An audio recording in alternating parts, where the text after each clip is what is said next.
Hello viewers, welcome back to my channel. This is Anita Chopra here, and today we will be discussing about sentences, phrases and subject and predicate.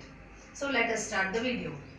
Today, that is sentences. Sentences are basically the group of words. Yes, group of words which make complete sense. Which makes complete sense. Okay, complete sense. ऐसे sentence जो सभी words मिलकर एक complete sense बनाते हैं, पूरे sentence को पढ़कर आपको मीनिंग क्लियर होता है, ऐसे ग्रुप ऑफ वर्ड्स को हम सेंटेंस कहते हैं. ठीक है. For example, if I say Reema works hard.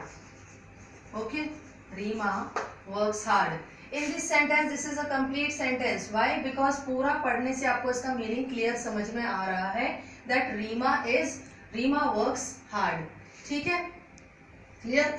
अब हम बात कर लेते हैं सेंटेंस जो होते हैं वो उसमें 2 पार्ट्स होते हैं. That is parts of sentence. एक होता है सब्जेक्ट, एक होता है आपका प्रेडिकेट. ठीक है, that is subject and predicate. Okay, now what is subject and what is predicate?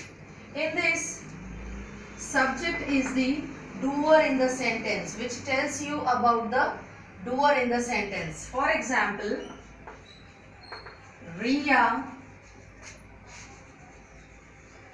works hard. Right? Riya works hard. Here, what is the doer? Who is the doer? Yes, doer is Riya. So Riya become the subject. That is the first part of the sentence is the subject, the doer in the sentence, which tells you about the sentence. Second one, that is works hard, is the predicate which tells you about the subject. जो subject के बारे में बताता है कि sentence में subject जो है वो क्या काम कर रहा है. Clear. That is known as predicate. ठीक है. अच्छा, उसके बाद सेंटेंस स्ट्रक्चर की बात कर लेते हैं कि सेंटेंस स्ट्रक्चर जो होता है वो कैसा होता है. सेंटेंस स्ट्रक्चर है that is subject plus verb plus object. Subject के बारे में मैंने बता दिया आपको, राइट. प्रेडिकेट के बारे में मैंने बता दिया. Now is verb. Verb is the action which is there in the sentence. जैसे अर्लियर एक एग्जाम्पल में था Reema works hard. Yes, so work जो है वहां पर एक्शन है, so that is verb. Object जो होता है दे आर ऑफ 2 टाइप्स. एक होता है डायरेक्ट ऑब्जेक्ट, एक होता है इनडायरेक्ट ऑब्जेक्ट. पहले हम बात कर लेते हैं डायरेक्ट ऑब्जेक्ट के बारे में. ठीक है. Direct object. Direct object is the word. Example देख लेते हैं. जैसे the teacher gave homework to the children. Okay, now in this the direct object is with the noun which gives you the answer of what. जहां पर आपको what का answer मिलता है. now the teacher है, this is a subject. the teacher gave homework. what teacher gave? Teacher ने क्या दिया? what the teacher gave, that is homework. So homework जो है ये क्या है आपका डायरेक्ट ऑब्जेक्ट है. ठीक है. और इनडायरेक्ट ऑब्जेक्ट वो होता है in the noun which give you the answer for home, yes, और फ्रॉम और for.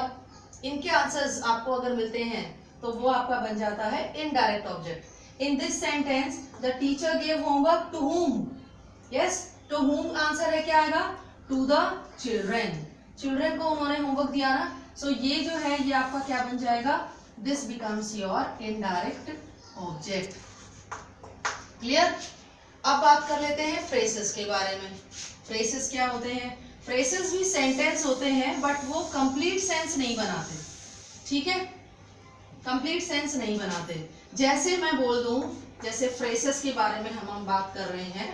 so phrases does not make complete sense. if I say I throw, yes, I throw, this is not a complete sense. I throw, इसमें पूरा meaning समझ में नहीं आ रहा है. जिसमें पूरा मीनिंग समझ में ना आए, कुछ समझ में आए, सब कुछ समझ में ना आए, so that is known as phrases. But immediately when I add I throw a stone, तो ये मेरा कंप्लीट सेंटेंस बन जाता है, तो ये सेंटेंस बन जाता है. ठीक है, लेकिन अगर मैं सिर्फ आई थ्रो रहने दूं तो ये मेरा फ्रेज है. Clear? I hope the video is useful to you. Thank you for watching my video. See you in my next video. Thank you, viewers.